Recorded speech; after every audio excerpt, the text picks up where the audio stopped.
Graças ao Senhor Jesus. Amém?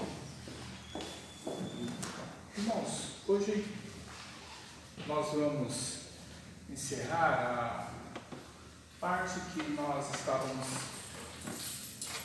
estudando e trabalhando no livro de Hebreus acerca da excelência, e da grandiosidade de Jesus Cristo sobre as nossas vidas. E hoje eu quero falar um pouquinho aquilo que está na palavra de Deus, lá no livro de Hebreus, no capítulo 10. Vamos abrir as nossas vidas lá em Hebreus, no capítulo 10.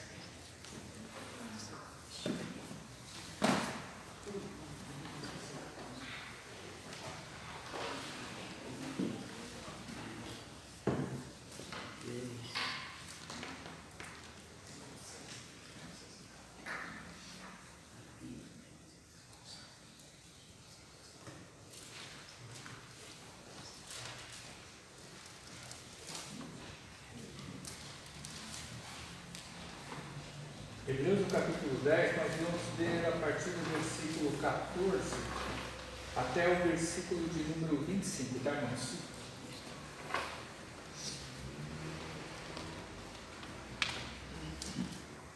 Vamos fazer mais uma oração? Feche seus olhos. Senhor, obrigado, ó Pai, por mais esse dia, por mais esse momento em que estamos na Tua casa, ó Pai. Graças te damos, Senhor, por todas as coisas que o Senhor tem feito na vida de cada um de nós. Obrigado, Senhor, pelos livramentos que o Senhor tem nos dado, Senhor. Obrigado, ó Pai, pela guarda, Senhor, pelo zelo que o Senhor tem para com cada um de nossas vidas, ó Senhor. E nesse momento, ó Pai, nós vamos fazer a leitura da Tua palavra e pedimos ao Teu Santo Espírito, ó Pai, que o Senhor venha estar falando com cada um de nós. Que o Senhor venha derramar da Tua bênção no coração de cada um dos nossos irmãos, ó Pai.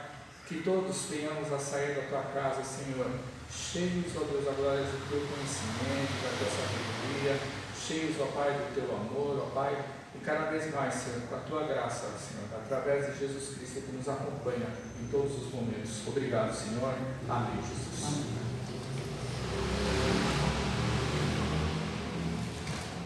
Hebreus capítulo 10, vamos ler a partir do versículo 14. A palavra de Deus, ela diz assim: porque com uma única oferta aperfeiçoou para sempre quantos estão sendo sacrificados. É óbvio, lógico, irmãos, que é Jesus Cristo. E disto nos dá testemunho também o Espírito Santo, porquanto após ter dito: esta é a aliança que farei com eles depois daqueles dias, diz o Senhor. Porém no seu coração as minhas leis e sobre a sua mente as inscreverei. Acrescenta: também de nenhum modo me livrarei dos seus pecados e das suas iniquidades para sempre. Ora, onde há remissão dos pecados, já não há oferta pelo pecado. Tendo, pois, irmãos, intrepidez para entrar no Santo dos Santos, pelo sangue de Jesus, pelo novo e vivo caminho que Ele nos consagrou pelo véu, isto é, pela sua carne, e tendo grande sacerdote sobre a casa de Deus, aproximemo-nos com sincero coração, em plena certeza de fé, tendo o coração purificado de má consciência e lavado o corpo com água pura. Guardemos firme a confissão da esperança sem vacilar, pois quem fez a promessa é fiel. Consideremos-nos também uns aos outros para nos estimularmos ao amor e às boas obras. Não deixemos de congregar-nos como é costume de alguns, antes façamos admoestações, e tanto mais quanto vedes que o dia se aproxima. Amém? Amém. Irmãos, quando a gente faz a leitura da palavra de Deus, por exemplo, nesse texto, no primeiro momento, a gente tem uma determinada ideia sobre as coisas que estão sendo ditas, sobre as coisas que estão sendo faladas. Agora você para pensar naquilo que Jesus, Ele passou na sua vida aqui na terra, para que a gente pudesse entrar diante da presença de Deus. Imagina o seguinte, irmãos, muito disso que está escrito aí, ele tem a ver com o nosso relacionamento com Deus, da nossa maneira de chegar e entrar na presença de Deus. E muitas vezes nós não temos consciência. Nós, assim, como pessoas normais ou pessoas cristãs, que servimos a Jesus, muitas vezes nós não temos consciência quando entramos na presença de Deus. Por quê? A gente pensa que quando a gente entra na presença de Deus, ou seja, de que maneira entramos na presença de Deus? Somente através de oração. A partir do momento em que fazemos uma oração, começamos a fazer uma oração, estamos entrando na presença de Deus. A Bíblia diz, Deus, pela sua palavra, diz que Ele é totalmente santo. E Deus, Ele fala para a gente que nós temos que ser santos, porque Ele é santo. Ou seja, imagina o seguinte: nós, pecadores, mortais, que não merecemos nada, mas graças a Deus, pela misericórdia do Senhor, pelo sangue de Cristo, recebemos este prêmio de podermos adentrar no céu através do nome de Jesus Cristo, através do sangue de Jesus sobre as nossas vidas. Nós somos justificados pela fé, nós temos este direito de podermos entrar na presença de Deus. Só que quando a gente entra na presença de Deus, muitas vezes nós não temos essa consciência. Achamos que Deus é uma pessoa qualquer.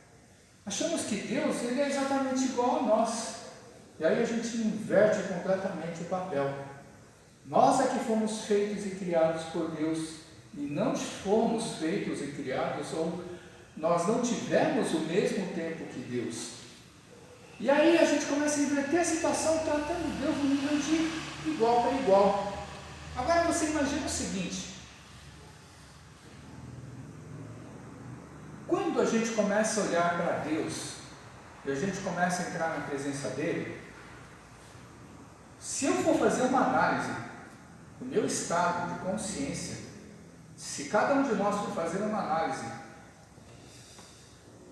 de que maneira nós estamos diante da presença de Deus, a gente vai ver que existe uma barreira muito grande que nos separa de Deus. Por quê? Somos carregados de pecado e Deus, Ele é totalmente santo. Então você já imagina o desnível que existe entre nós e Deus. É uma barreira intransponível. Existe um muro, uma barreira que você não consegue derrubar para você entrar na presença de Deus. E Jesus, Ele criou esse acesso. Agora você imagina o seguinte: diz ali no versículo 19: tendo, pois, irmãos, intrepidez ou confiança, que é o significado dessa palavra, intrepidez, autoridade, para entrar no Santo dos Santos, pelo sangue de Jesus, pelo novo e vivo caminho que Ele nos consagrou pelo véu, isto é, pela sua carne. O que está querendo dizer esses dois versículos? Você imagina o seguinte: imagina uma autoridade, imagina um juiz. Quando você vai entrar na presença de um juiz, óbvio que você vai entrar na presença de um juiz quando você precisa. Você não vai entrar simplesmente dentro de um tribunal, dentro de um escritório desse juiz, para você chegar e conversar com ele, porque ele está no serviço dele. Quando você vai entrar na presença de um juiz, é porque você tem uma causa, uma ação, alguma coisa que você reivindicar. Lembre-se que eu comecei falando, esses versículos, eles têm muito a ver com a nossa oração. Nós oramos por duas coisas: para a gente ter comunhão com Deus e também para a gente pedir pelas nossas condições de cada um de nós. Imagina esse juiz, quando você chega diante da presença do juiz, você chega de qualquer jeito? Nunca. Para você chegar diante da presença de um juiz, primeiro você tem que ter uma causa, você tem que ter uma petição. E você não entra com o juiz falando de igual para igual, mesmo porque ele não vai te atender. Sempre vai existir um intermediário. Quem é esse intermediário entre você e o juiz? Um advogado. Sem um advogado você não entra na presença de um juiz. Por quê? Pensem, por que você acha que você precisa de um advogado? Porque o advogado, ele sabe como se comportar, ele sabe como se relacionar, e ele sabe como conversar com o juiz dentro da autoridade que ele tem. Mas imagina a gente com relação relação a Deus. Coloquem esse juiz numa posição de Deus. Como que a gente vai entrar na presença de Deus para pedir alguma coisa se não temos nada que oferecer? Mas o advogado não tem nada para oferecer. Lógico que ele tem. Se ele conversa com um juiz na mesma posição, na mesma linguagem, falando sobre os mesmos conceitos de autoridade e regras, ele tem a oferecer, sabe, a mesma qualificação que o juiz dá. E tem. Agora, imagina a gente, que nós não conhecemos direito a Deus na vida da gente. Imagina nós, quando vamos entrar para Deus e pedir, e falar simplesmente: Senhor, em nome de Jesus eu preciso disso. A minha causa é essa. E aqui Jesus está explicando, ele está falando exatamente isso. Quem é Jesus? Quem é esse advogado? Porque quando você vai procurar um advogado para entrar na presença de Deus, o que você faz para ele falar para esse advogado? Você conta toda a sua história, tudo aquilo que envolve a tua causa. Você conta todas as verdades, e as verdades não significa que você tem razão, mas você conta todas as verdades, inclusive aquelas que te incriminam e te recriminam, e você também apresenta tudo aquilo que você acha que é justo para o advogado. E o advogado, ele vai pegar todas essas coisas, ele vai saber conversar com o juiz para tentar convencê-lo que você tem razão na sua causa. Jesus é exatamente esse advogado. E fala aqui dessa mesma maneira. Então você olhando esse exemplo que eu te dei, você vai conseguir entender o que fala nesses dois versículos. Porque olha só, Jesus, ele nos dá essa autoridade, no seu nome, pelo seu sangue, ele nos dá essa confiança de entrar na presença de Deus, pelo seu sangue, por um novo e vivo caminho, que ele, através, o véu significa o corpo dele, que ele, através do seu corpo, ele nos permitiu entrar nessa presença de Deus. Ou seja, quando a gente entra a Deus em oração, você tem que ter essa consciência, pelo sangue de Jesus, pelo sangue que ele derramou naquela cruz, ele nos deu o direito da gente entrar diretamente na presença de Deus, diante do seu trono, para a gente falar com Deus. Ou seja, não é simplesmente eu chegar e falar: é o nome de Jesus que está me dando essa autoridade. Não, é pela consciência da morte sacrificial de Cristo que eu tenho esse direito de entrar na presença de Deus para começar a falar com Ele. Olha só como é importante a gente, nas nossas orações, a gente entender isso daí. Sabe por que eu falo isso? É importante, irmãos.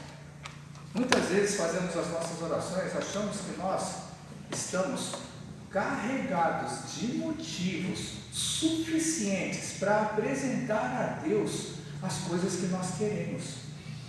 A gente acha e a gente pensa que nós temos totalmente direitos e autoridades para a gente chegar e falar com Deus e conversar, e depois reclamamos que Deus, ele não nos atende. Depois reclamamos que Deus, ele nem ouve as nossas orações. Mas existe todo um processo, porque não é simplesmente eu ter fé, não é simplesmente eu chegar e ter a certeza de que eu sou vítima, de que nós somos vítimas e de que nós precisamos da cura, da libertação, da operação de Deus, do cuidado de Deus. Ele sempre cuida das nossas vidas, Ele sempre está guardando os nossos caminhos, Ele sempre nos livra da morte, do laço do inimigo.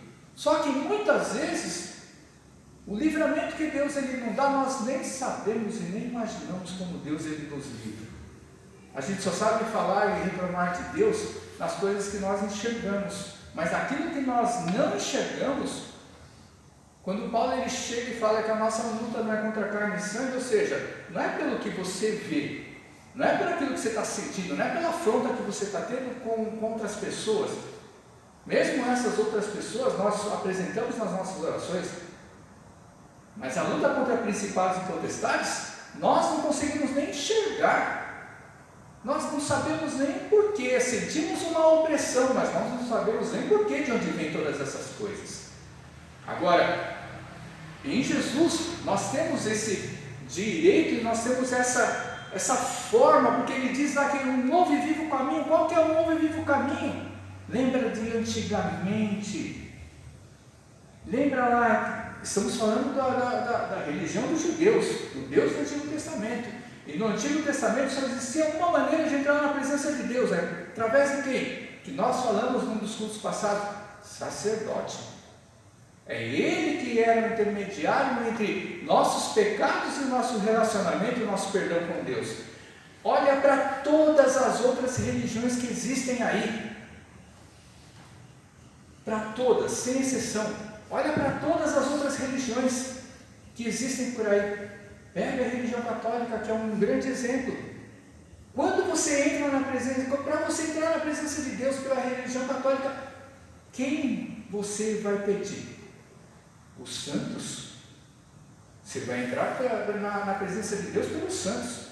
Qualquer outra religião que fale e professa o nome de Deus, ou que professa algum Deus, sempre vai existir alguém que tem uma figura de ser um sacerdote. Sempre vai existir um intermediário. Você nunca entra direto na presença de Deus. Por Jesus Cristo, nós temos esse direito, porque pelo sangue que Ele derramou naquela cruz, por aquele sangue que comprou a nossa vida e que nos deu a eternidade, por esse sangue, Jesus Ele nos dá esse direito de acesso na presença de Deus, para que nós possamos ficar frente a frente com Deus, através de Jesus Cristo que está ao nosso lado, e que está do lado da presença de Deus. É por isso, não é simplesmente a gente chegar e falar o nome de Jesus, mas é a gente entender que Jesus Ele abriu esse caminho para que cada um de nós entre na presença de Deus, que é totalmente santo. Aí, ele vai chegar e vai falar uma coisa interessante. Tendo grande sacerdote sobre a casa de Deus. O que significa essa morte sacrificial de Cristo? Porque quando a gente começou a ler, a gente leu no versículo 14, através do quê? De uma única oferta, que diz aqui, que nós somos aperfeiçoados para sempre, por causa desse sangue de Jesus Cristo. E olha que interessante que o escritor, que o autor dessa carta, ele vai dizer o seguinte: o Espírito Santo, ele diz e fala que ele iria fazer uma nova aliança dos pecados, ele não lembra mais. Sabe de onde que ele tirou isso daí? Lá do passado, quando Deus ele usou um profeta, 600 anos antes de Cristo, mais ou menos, 500 anos antes de Cristo, que está lá no livro de Jeremias, no capítulo 31, abram junto comigo, só para a gente poder ler e entender o que Deus ele chega e fala em Jeremias 31, que é citado aqui.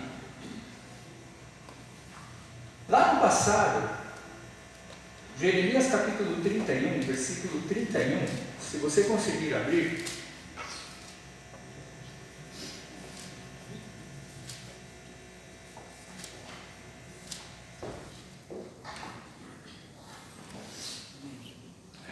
diz assim, olha o que Deus ele fala através de Jeremias para o povo dele, quando o povo estava para ser levado para o cativeiro na Babilônia. Aí diz assim: eis aí vem dias, diz o Senhor, em que firmarei nova aliança com a casa de Israel e com a casa de Judá. A gente já começa pensando o seguinte: se você se lembrar da leitura que nós fizemos no início da mensagem, vai dizer que o Espírito Santo disse em algum lugar, em algum momento do passado. Olha só como funciona o relacionamento da Trindade nas nossas vidas. A combinação que o Pai, Filho e o Espírito Santo eles têm em todas as situações. E aí diz assim: não conforme a aliança que fiz com seus pais no dia que vos tomei pela mão para tirar da terra do Egito, porquanto eles anularam a minha aliança, não obstante eu os haver desposado, diz o Senhor. Por quê? O que foi que aconteceu? Eles quebraram. Deus ele falou que ele ia chegar e salvar e livrar o povo, para chegar e levar para uma terra prometida, e aquela aliança ela foi quebrada. Deus ele deu os mandamentos e eles quebraram logo no começo a aliança, porque eles não acreditaram que Deus pudesse dar aquele lugar para eles. Porque essa é a aliança que firmarei com a casa de Israel depois daqueles dias, diz o Senhor. Na mente lhes imprimirei as minhas leis e também no coração as escreverei. Eu serei o seu Deus e eles serão o meu povo. Não ensinará jamais cada um ao seu próximo, nem cada um ao seu irmão. Quando falar isso daí, não ensinará cada um ao seu próximo, ao seu irmão, está dizendo que as leis que Deus ele deu para Moisés, lá no monte, os 10 mandamentos, era para que se falasse geração por geração, pai para filho sempre, por todas as próximas gerações, era para ensinar o significado de cada lei, de cada mandamento de Deus. E aqui Deus está falando, não ensinará jamais cada um ao seu próximo, nem cada um ao seu irmão, dizendo, conheça o Senhor, porque todos me conhecerão, desde o menor até o maior, diz o Senhor, pois perdoarei as suas iniquidades e dos seus pecados jamais me lembrarei. Deus está falando que ia vir um dia em que todos vão conhecer Jesus Cristo, que todo mundo vai saber quem é Jesus, e através de Jesus Cristo, através da sua obra, através da sua morte, através da sua crucificação, através da sua ressurreição, todo mundo, através de Cristo, ia ter tudo isso gravado dentro da sua mente, do seu coração. E aqui Deus ainda fala mais, dos seus pecados eu não me lembrarei mais. Irmãos, lá no passado, ou qualquer outro tipo de religião, quando você precisa acalmar a ira divina, você precisava sacrificar alguma coisa. E aqui diz que através daquele que viria, que é Jesus Cristo, a partir do momento que o sangue dele fosse derramado, e eu cresce que ele era Deus, eu cresce que ele é Senhor, o nosso pecado, Deus ele fala, já não me lembro mais. Agora eu vou falar uma coisa para vocês.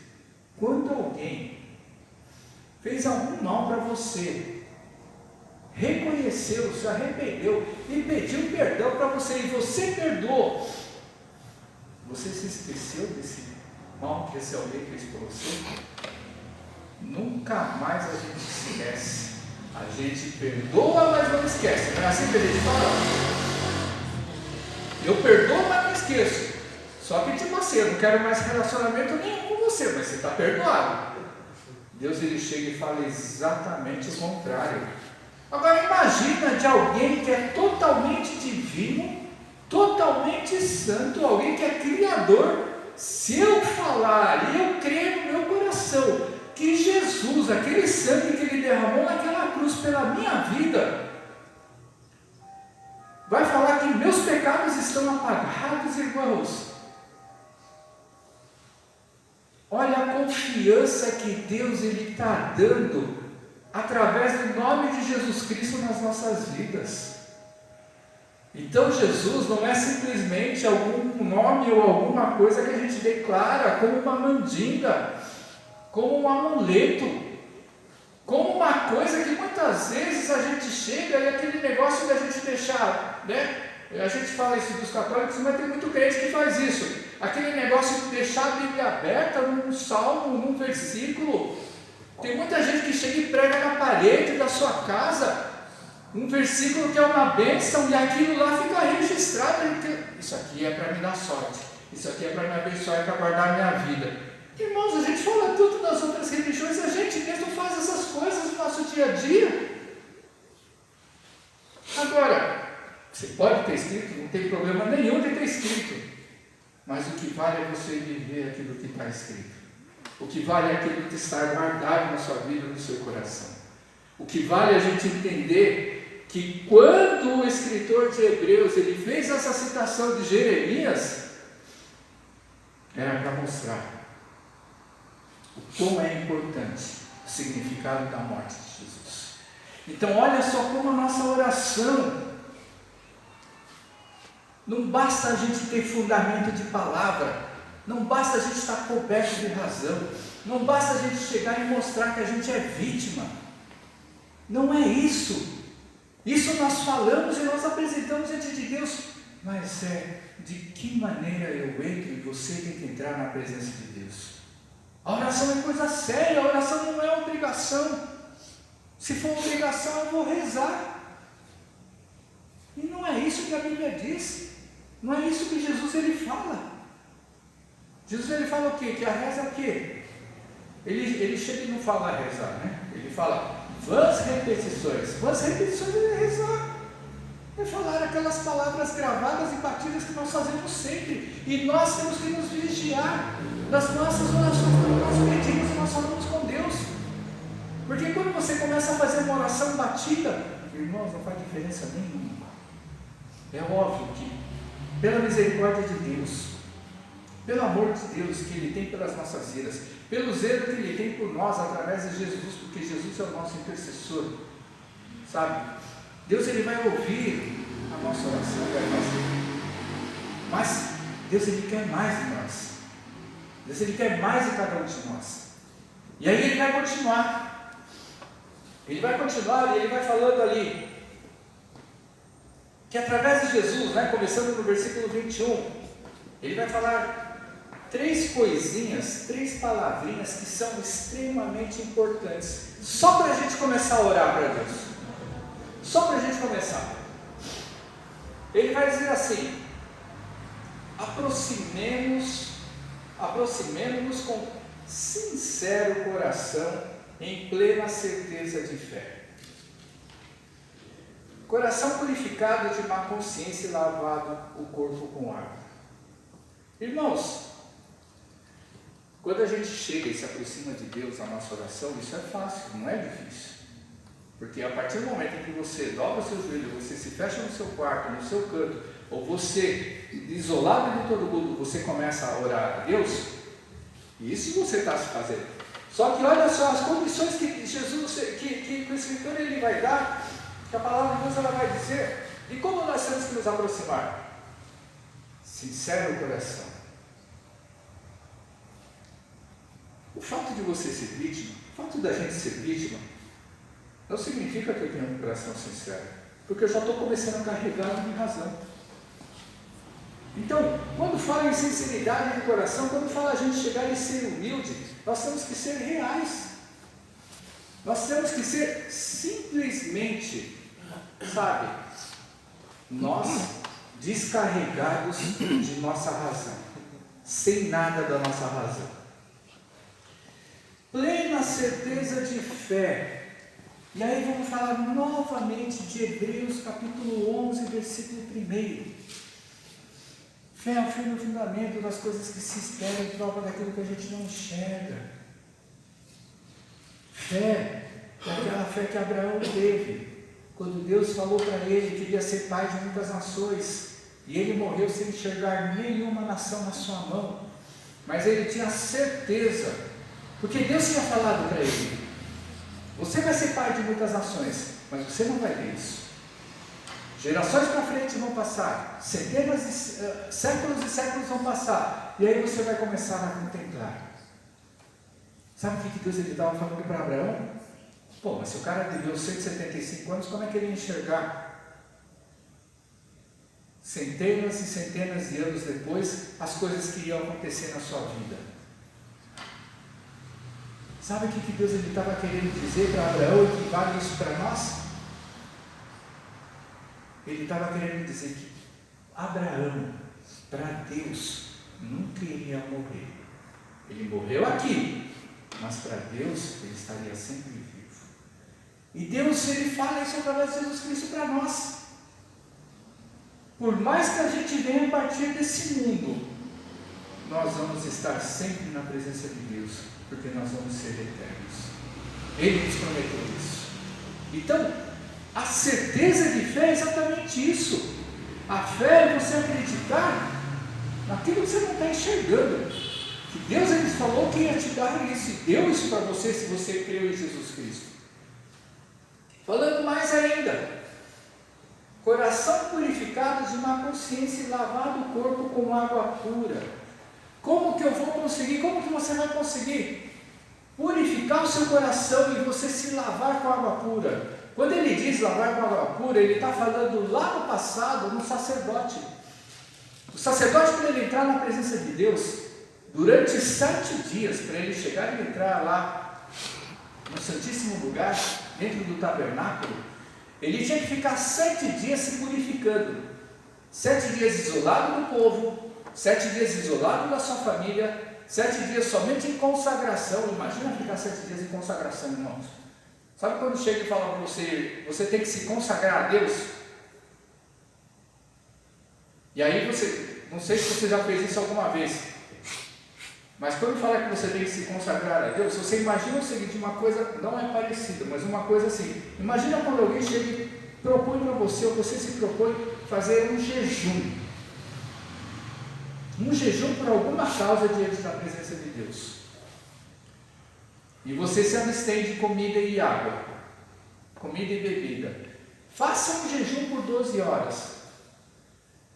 São as piores horas que você passa dentro do seu dia, porque nessa hora vai te dar tudo, vai te dar uma fome que você nunca sentiu na vida, vai te dar uma sede que você nunca teve na sua vida, e você chega e fala, eu me comprometi a fazer um jejum, eu vou me esforçar, vou me segurar. E a fome parece que assim, se você não comer um pedacinho de pão, uma bolachinha, parece que você vai morrer. Funciona assim. E aí a água que você quer tanto beber e você não pode, parece que sua garganta ela vai ficar seca e que você vai morrer de sede. A consagração é isso aí, uma coisa um pouquinho, muito mais pior do que isso daí. Então o sacerdote ele tinha que ficar lá 7 dias se consagrando, longe de todos, longe da família, sabe, para que ele não viesse a se contaminar com alguma fala, com alguma situação, com alguma coisa que inferisse os mandamentos de Deus. E ele ficava tomando banho direto para tirar todas as impurezas do corpo. E aqui ele está se referindo a uma coisa semelhante a isso. E o escritor ele chega e fala que essa consciência, para você conseguir ter acesso a essa consciência limpa, só existe um meio de você conseguir fazer isso aí. E esse meio é você chegar e você meditar na palavra de Deus. Não tem outra maneira, irmãos. Quando você chega, para você ficar com uma consciência pura diante da presença de Deus, não existe outro meio que não seja você meditar a palavra de Deus. E aí a Bíblia é difícil de ler. Aí quando você começa a ler a Bíblia dá sono. Gozado, né? A gente normalmente tem sono, mas quando você começa a ler a Bíblia dá um sono. Por que será isso, irmãos? Por que será? Então, o melhor remédio para a insônia é ler a Bíblia. Porque você começa a ler a Bíblia, você chega, dá sono, você fecha o olho, você nem lembra mais que versículo você está lendo quando você acordar. Você nem lembra o que você leu. Então, olha só como não é fácil a gente entrar na presença de Deus. Olha só como existem requisitos básicos que a gente chega e começa a olhar e fala assim, gente, como é complicado a gente entrar na presença de Deus. E a gente pensa que é tão fácil. A gente pensa que é só começar a fazer uma oração em nome de Jesus e pronto, Deus ele já está ali. A palavra de Deus ela diz que Deus ele não é cego para que não veja, ele nem tem os seus ouvidos fechados, ele não é surdo para que não nos ouça. Só que essa mesma palavra diz que as nossas iniquidades, os nossos pecados nos afastam da presença de Deus. Olha só como a gente começa a ler as coisas na Bíblia, a gente não consegue chegar à comparação das coisas no nosso dia a dia, na nossa vida. Mas quando a gente começa a pegar um texto, a gente estudar, a gente entrar no detalhe, a gente começa a ver como as coisas começam a fazer sentido para a nossa vida. Esse foi o primeiro item. Segundo item, ele fala assim, guardemos firme a confissão da esperança sem vacilar. Irmãos, o inimigo e o mundo, não somente o inimigo, não somente o diabo, mas o mundo também, eles fazem de tudo para nos afastar da presença de Deus. E quando diz, guardemos firme a confissão da esperança que existe e há na nossa vida, irmãos, é você ter guardado sempre. Qual é essa esperança? Muitas vezes a gente costuma falar assim, nossa, o peso da vida é tão grande, as situações que nós passamos são tão pesadas, e a gente começa a falar assim, clama e a gente pede para Jesus voltar logo. Mas a gente só fala dessas horas, e que em todos os momentos nós guardemos firme essa esperança. Um dia Jesus vai voltar. Jesus ele vai voltar não somente para nos levar, mas Jesus ele vai voltar para acabar com todas essas coisas erradas que acontecem no mundo.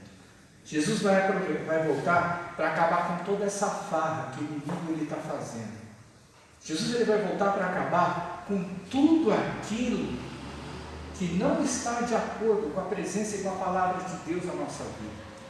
Então quando fala assim, guarda firme essa esperança, essa convicção, na hora que a gente está orando, a gente guarda isso aí, né? Mas e quando estamos fora da oração? Será que a gente guarda isso aí? Quando a gente está no bem bom lá do mundo e da vida, nas coisas que nós vivemos lá fora, será que nós guardamos isso aí? Então olha só, né? Guarda firme essa esperança. E a terceira coisinha, ele vai dizer assim, consideremos-nos também uns aos outros, para nos estimularmos ao amor e às boas obras. E aí vai chegar e a gente vai pensar, o que significa considerar? Considerar, leva em consideração, mesmo assim, o que é levar em consideração? O significado dessa palavra considerar é você chegar e você refletir, é você pensar. Então ele está falando o seguinte, reflete, pensa também.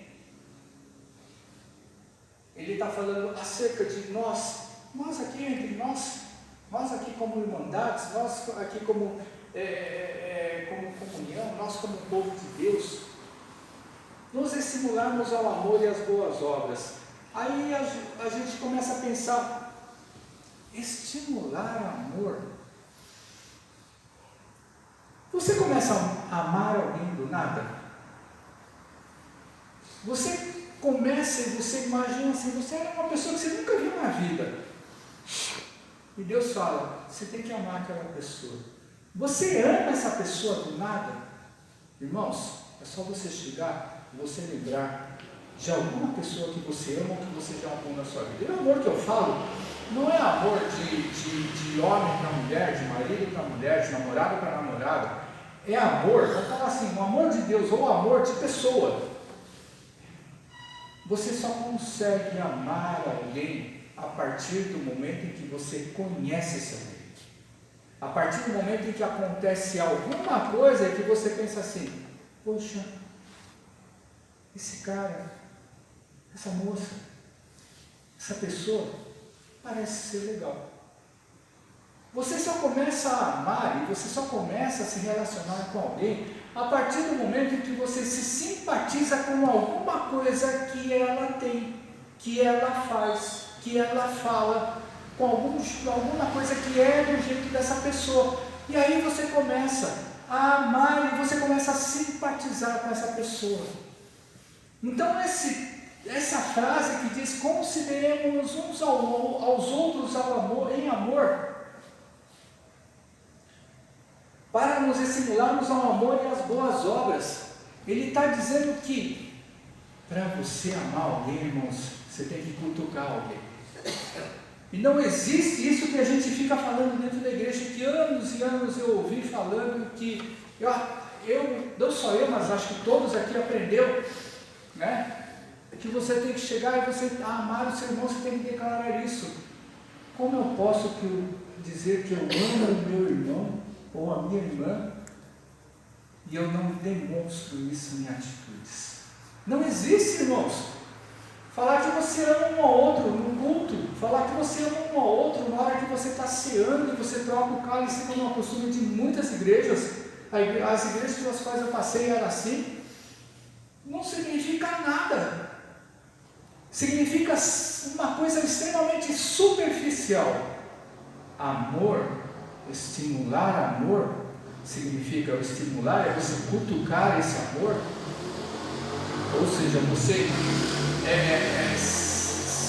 se você não consegue, se a pessoa não chega, você tem que ser o primeiro a chegar e estimular. Então, esse amor, ele está ligado diretamente às boas obras, porque não adianta eu chegar e simplesmente falar que eu amo o irmão, ou simplesmente eu falar que estou orando por você, irmão. Isso não quer dizer absolutamente nada, porque no reino, no mundo espiritual, sentimos as orações das pessoas, mas quem diz que eu sei, ou que você sabe, que a oração que está sendo levada no trono de Deus é daquela pessoa que diz que está orando? Você não sabe, eu não sei, só Deus é quem sabe. E aí você vai dar um tiro no escuro e você vai chegar, não é assim. Então, estimular amor e boas obras é você exercer um ato, uma atitude de compaixão uns pelos outros. E ele vai continuar ainda mais, ainda falando sobre esse item, dizendo assim: não deixemos de congregar como é costume de alguns, antes façamos admoestações ou advertências ou exortações, e tanto mais quando a gente vê que o dia do Senhor ele se aproxima. Olha só que aqui ele está dizendo que a igreja ela tem um papel fundamental no exercimento do amor e as boas obras. Irmãos, é na igreja que nós temos comunhão, é convivendo debaixo da igreja no mesmo momento, seja em culto ou fora de culto, ou seja, com o povo que nós servimos, que nós começamos a saber das dificuldades, das necessidades, das coisas que as pessoas elas têm para oferecer. Fora da igreja, é raro a gente se relacionar. Nos relacionamos mais pelo conhecimento, pela intimidade, mas você pega as pessoas que quase não aparecem na igreja, que quase não fazem parte da igreja. Nós estamos olhando para o nosso grupo, que o nosso grupo é pequeno hoje. Mas imagina quando chegar, esta igreja ela voltar a ter 100 membros, você vai chegar e voltar a ter mais de 100 membros. Você vai chegar e da mesma maneira que você se relaciona, que nós estamos aqui em 15, 17, 18 pessoas, você vai conseguir se relacionar com 100 pessoas da mesma maneira que você se relaciona com 15? Nunca. Nunca. Você não consegue fazer isso daí. Agora, quando a gente vem para o culto, quando a gente vem por algum tipo de atividade, quando nós estamos sempre juntos e reunidos, sempre vai existir um momento em que você vai chegar e você vai, do nada você vai perguntar alguma coisa para a pessoa, e do nada alguém vai chegar e vai comentar alguma coisa da sua vida, e aí você vai começando a saber o que acontece, o que deixa de acontecer, você vai começando a se relacionar, e se você tiver condição de poder ajudar ou não essa pessoa, Deus é que sabe, o Espírito de Deus ele vai chegar e colocar no seu coração a maneira que você tem que fazer ou agir, ou às vezes a coisa que do nada você chega e fala, olha, eu te faço isso, e normalmente você não faz, mas alguma coisa diz que você tem que fazer, e se alguma coisa diz, nunca é alguma coisa, mas é o Espírito de Deus que trabalha no coração das nossas vidas, para que a gente possa exercer esse amor. Então quando chega e fala, sabe, a importância da gente congregar, a importância da gente fazer parte, a importância da gente estar sempre presente, não digo que todas as vezes temos que estar no culto, que todas as vezes nós temos que estar em todas as atividades da igreja, mas relativamente, normalmente, costumeiramente, a gente tem que fazer o possível para estar presente. Por quê? Porque é importante esse negócio da gente chegar e falar que faz parte do corpo, porque é no corpo, é no grupo, é na comunhão, é no ajuntamento que nós começamos a nos relacionar, é o que começa-se a fazer, Deus ele começa a mexer as suas peças, Deus ele começa a fazer com que as pessoas elas se encontrem, começam a ter afinidades uns com os outros, que através dessa afinidade, dessa participação, isso é o congregar. E quando você vê alguém fazendo alguma coisa errada, a exortação, o avisinho que você dá, o alerta que você dá, é extremamente importante. Quantas vezes você não chegou e não ouviu alguém chegar e falar do nada alguma coisa para você, e que você chega e fala, puxa irmão, obrigado por ter me falado isso aí. Tem gente que vira a cara para você, né, irmãos? Mas quando a coisa é de Deus, Quando Deus ele abre realmente o olho do seu coração, ou tira a escama do seu olho, do seu coração, e Deus ele fala alguma coisa e você sente aquilo dentro de você, por mais que você não fale, mas você fica agradecido por ter ouvido isso ou aquilo dessa ou daquela pessoa. É essa a demonstração que diz a palavra de Deus. Sabe por quê? Ele está encerrando falando o seguinte: o que significa que o dia se aproxima? Há 2000 anos nós estamos falando isso daí. Há 2000 anos estamos falando que Jesus está voltando. Há 2000 anos que muita gente já partiu desse mundo. Há 2000 anos que muita gente já perdeu a oportunidade de se aproximar de Deus, porque já partiu desse mundo. Há 2000 anos que Deus ele tem reunido, separado um povo que já foi embora e que já está só aguardando Jesus voltar. E quem está perdido? E quem já partiu, que já não tem mais a condição de declarar Jesus Cristo como o Senhor da sua vida? E quem mais já não faz parte desse mundo e que perdeu essa chance? Então, quando a gente chega e fala que Jesus está voltando, que a volta de Jesus está próxima, que a pessoa ela tem que correr para chegar e aceitar Jesus Cristo, ela tem que correr para chegar e ter uma intimidade com Deus. Isso daí, irmãos, quando a gente fala que para nós é fácil falar, para aquele que não aceita Jesus Cristo é difícil, porque ela não consegue sentir isso daí, ela não consegue enxergar que o mundo está acabando. Que as pessoas, quando chegam e falam que o mundo está acabando, as pessoas que vivem lá fora no mundo e que não acreditam em Deus, elas chegam e falam assim: a Terra ela já tem quanto? 3, 4 bilhões de anos. A vida na Terra ela já existe há pelo menos 1 bilhão de anos. O homem na Terra ele já existe há pelo menos 450 mil anos de existência. Aí as pessoas elas preferem acreditar nas coisas que o mundo fala. Aí chega e fala assim: não, mas qual é a base, qual é o fundamento? É o tal do carbono 14. É o tal das experiências científicas. Por mais que a experiência científica ela diga, irmãos, ninguém consegue chegar e provar cientificamente como o homem passou a existir. Nós conseguimos provar. Ah, mas é um livrinho de nada que vocês têm, um livrinho que tem 2, 3, 4 mil páginas. Mas esse livro que tem 2, 3, 4 mil páginas, que conta a história da existência do homem em 4 mil anos, 5 mil anos, ela diz que Deus criou o homem. E é que através de um homem que ele criou, toda a humanidade que existe até hoje veio através desse único homem. Aí as pessoas chegam e falam: isso é conto de fadas, isso não existe. O homem ele descende disso, o homem veio daquilo, a natureza, a vida, tudo começou a existir através de uma explosão. Quem garante isso? Qualquer coisa que venha a ter existência, irmãos, ela só existe por causa de um Criador.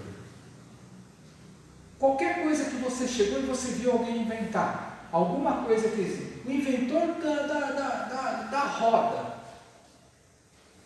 O inventor da roda, não foram várias pessoas, alguém inventou uma roda. Essa pessoa que inventou essa roda, ele é o Criador. Agora, quem inventou o homem? Irmãos, por mais que as pessoas elas cheguem e falem que não acreditam, a nossa verdade, que diz que só existe um Deus que criou e formou o homem, é incontestável. Porque quando as pessoas lá fora no mundo chegam e falam que não acreditam nessa história, aí a gente fala, por mais que seja uma história de conto de fadas que eu acredito, ela tem fundamento para chegar e provar para qualquer pessoa que nós temos base para tudo isso daí. Então você imagina o seguinte: como é importante o fato de nós estarmos na igreja, como é importante o fato de nós estarmos juntos, porque aí onde manifestamos. É aí onde nós começamos a conhecer. E aí onde Deus ele começa a mexer dentro de cada um de nós para fazer o seguinte, que cada um de nós é uma peça extremamente importante no funcionamento da igreja. Que cada um de nós, se nós sabermos qual é o nosso lugar, que não é sentado no banco, irmãos, que o nosso lugar, que a gente pode ajudar e fazer com que essa máquina chamada igreja, ela comece a girar. Se nós, cada um de nós estiver no lugar certo, pode ter certeza, essa igreja não somente vai crescer, sabe, para a honra e glória de Deus, não. Vai crescer porque nós vamos ficar cada vez mais contentes, mas ela vai crescer para mostrar que o Evangelho de Jesus Cristo, ele é eficaz. Quando Jesus ele diz, ide por todo mundo, prega a palavra, prega o Evangelho, quem crer e for batizado será salvo. Vai fazer com que essa palavra que Jesus ele falou lá no passado, há 2000 anos atrás, ela continue se multiplicando cada vez mais, para fazer com que o quê? O reino de Deus ele possa se encher de pessoas que vão viver eternamente servindo e adorando a Deus através do nome de Jesus Cristo. Amém? Então, olha, irmãos, como é importante o fato de nós entendermos e nós começarmos nas nossas orações, ter todas essas consciências, ter todas essas coisas que foram faladas, isso aí. Aí quando você começa a ter reunido dentro de você, no seu coração, isso daí, porque você não vai ficar pensando em toda coisa quando você vai orar, mas se isso daqui fizer parte da sua vida e da sua consciência, irmãos, sabe o que vai acontecer? Quando o escritor ele chega e fala assim, pelo sangue de Jesus, você vai entrar por um novo e vivo caminho para se adentrar diante do Santo dos Santos. Ele vai dizer assim, que quando você chega e você vai estar dentro da presença de Deus, no trono de Deus, dentro da presença do Senhor, vai ser uma coisa muito parecida com João, no Apocalipse, quando ele foi levado na presença de Jesus. Muito parecida, não é que vai acontecer isso, mas você vai conseguir sentir nas suas orações que você vai estar diretamente na presença de Deus, falando com Ele através de Jesus ao teu lado.